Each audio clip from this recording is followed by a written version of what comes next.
First of all, thank you everyone for attending the session.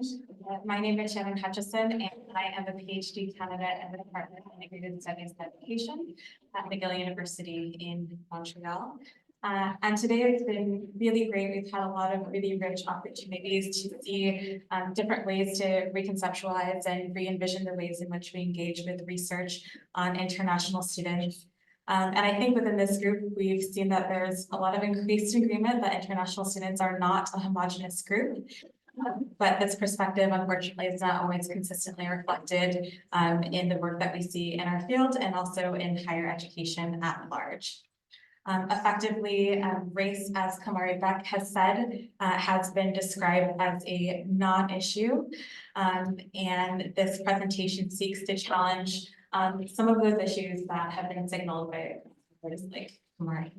And this presentation challenges race as a non-issue by meaningfully employing critical frameworks, as seen with Wallace and Chen and their critical thematic analysis. And I use this to understand interviews that I've conducted with international students who attend a university at a large Anglophone institution in Quebec. So thank you for joining me on this.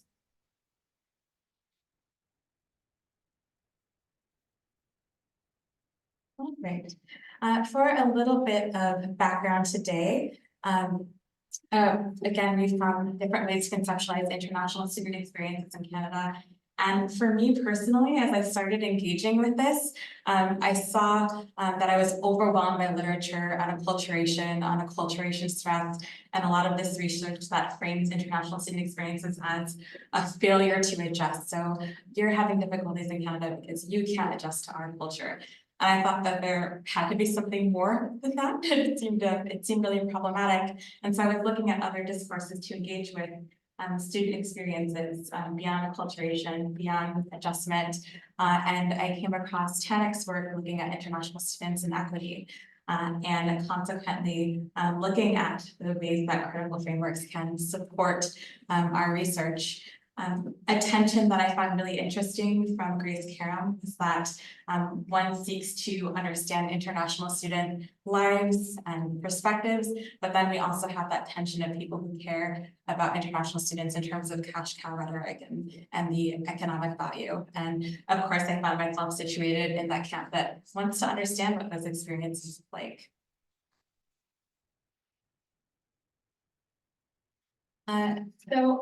Again, for context, I am situated in Canada, specifically in Quebec, where we are located on unceded lands, which have been traditionally served as a site of meeting and exchange amongst Indigenous people among the Ganyan-Gayaga, who are the founding nation of the Haudenosaunee Confederacy. And they are recognized as the traditional stewards of the lands and waters where I engage in my research. So I think some of us have seen the stereotype, this Canada nice, and the country has really leveraged this Canada nice in terms of the branding and incorporating their internationalization strategy just to increase student numbers. And this branding has worked really well because now we have more than 800,000 students who are studying in Canada. And this internationalization strategy, as we've talked about, is entrenched in this multi-billion-dollar industry. And it's advantageous for the branding to make this country really safe and welcoming. But in reality, not all students receive this warm welcome, particularly if they are racialized. And we do have a few examples of this. We've talked about yellow peril with Crystal's presentation and anti-Asian and xenophobic sentiment during COVID-19. There weren't a lot of dialogues on international students and how this coincides with race. However, during COVID-19, we saw increased dialogue. Unfortunately, from a stakeholder perspective, at least in where I'm situated, they were talking about the racism because not to inherently name the racism as a problem, but racism is bad for business. And we were seeing fear of decreasing student numbers from China and South Korea. But we need to talk about this racism because it's inherently problematic and we should confront this as researchers. We can also talk about race from a mobility and justice and racism perspective. So not all bodies can navigate borders equally. Race does have an impact on ability to study, to live in Canada, and to live elsewhere, and understanding that from a immigration perspective, there is utility in that. And then we also have the housing crisis, where students are simultaneously being blamed for the housing crisis, and there's often racial sentiment that is attached to that, but also for racialized international students having a tougher time in the housing market. So if you're in a city where 30 students are applying for one apartment, who gets that apartment? Who ends up with a place to live? In Quebec, we also have racially charged language probes, where students specifically from South Asia and Africa were given additional language probes to validate their work permits, whereas students from Europe, from the United States were not given this language probe. So that really spawned discussions of racism. And then in some of my own personal work, race, international student status, and gender-based violence. So I look at how, for example, women of color who are survivors of gender-based violence are less likely to be believed, and non-citizens also have barriers to navigating a foreign justice system. So what happens when you have those two identities come together as a survivor? So that's something that I've also investigated in my work. So all of this is happening, but maybe we're not talking about it as much as we should. And I thought we could just do a quick chat on why we don't always talk about international students and race. And I had a chance to do a deeper dive on this in our book, Research with International Students. So a quick plug for that. First, there is a racial unspeakability or racial muteness. I think Keilani talked about this in terms of anxiety talking around diversity, fear of maybe misspeaking, or problematically a belief that we just don't need to talk about it. But of course, in this group, we know that that's simply not true. And then a little note that just because, as we've seen, we don't talk about race, it doesn't preclude that racism isn't happening. We also have data siloing, or this monolithic lens. Buckner has talked about this in their research. I'll use myself as an example. I'm an international student and I identify as Black, but the way that some institutions collect this demographic data, I could be international or Black if I were a Canadian student, but I can't be both. And missing really important information when we don't look at those demographics in that way. And then we also have the approachability of diversity. We're all familiar with the stock images of diversity. We have a group of students, all of our arms around each other. I think I'm circling around in some pamphlets at the University of Minnesota in their diversity catalogs. But it's just, it's a lot more approachable to talk about diversity. It feels a lot safer and less scary than talking about racism. So I think when we're talking about international students, oftentimes we just use the blanket of diversity just because it seems easier. Okay. But as you know, despite some of this silence, race is a dimension that is very much important. And the way that I conceptualize racialized international students is that international students are marginalized by constructions of race within the host countries where they attend university. And just to illustrate this more, we have an excerpt from Changemeyer, and this is from an African international student just recounting their experience.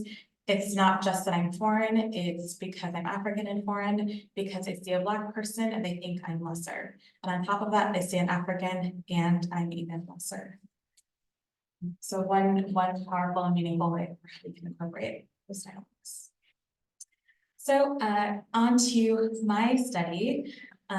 This work on racism and intersectionality that I'm talking about today is actually a part of a larger body of work and research that I'm doing on international students.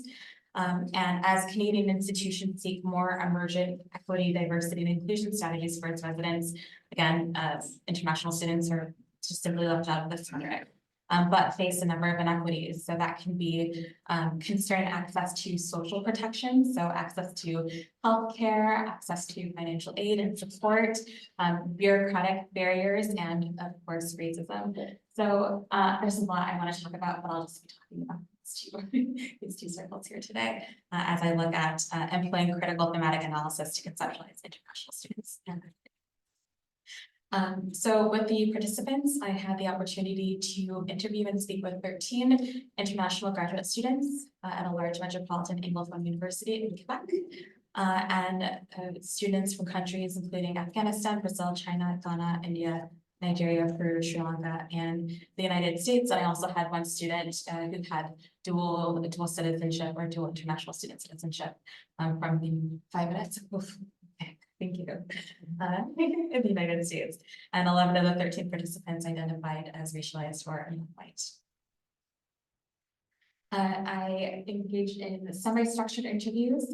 Students shared their likes and dislikes of being an international student, perception of greatest challenges facing international students, perception of fairness or unfairness, and again, that access to resources and social protections. These interviews happened during the pandemic, so a lot of these interviews are contextualized by the pandemic and COVID-19. So this study employed a critical thematic analysis framework guided by the methodology presented by Lawless and Chen. I'm so sorry, I can't seem to get this to go away, but and this framework allowed their interviews to illuminate the inequities and challenges associated with pursuing studies as non-citizens. And my overarching research question: what are the ways in which international students in Canada have been othered, marginalized, and impacted by their non-citizen status and other intersecting identities?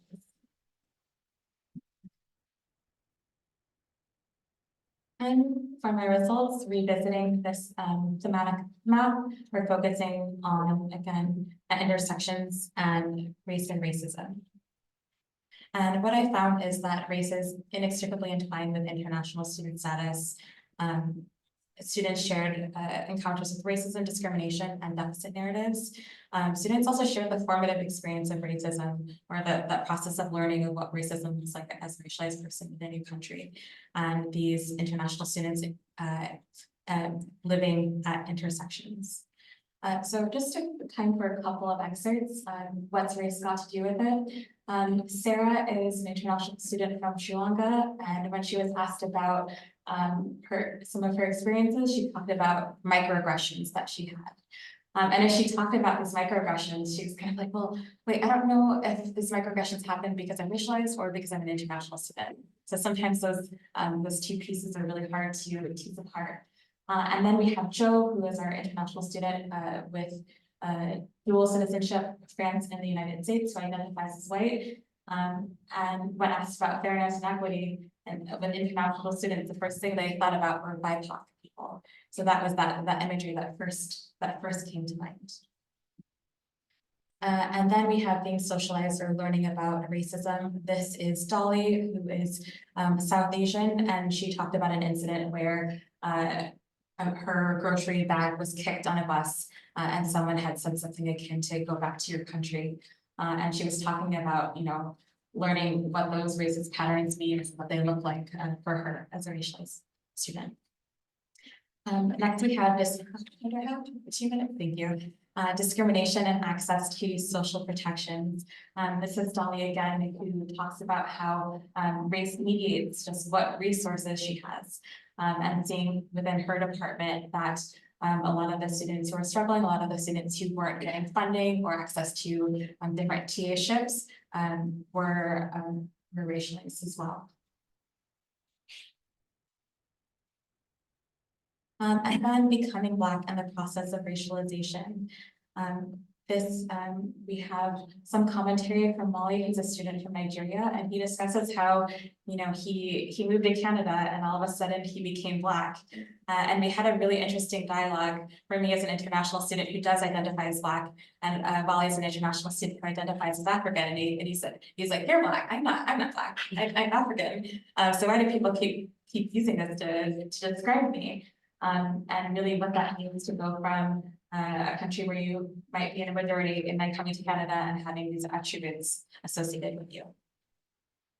And then international students at intersections. So I think one thing we can take away is there's no singular defined international student experience. There are some maybe patterns of experience with how we we navigate through immigration and through bureaucracy, but we have to note that there are some factors that might mitigate those experiences.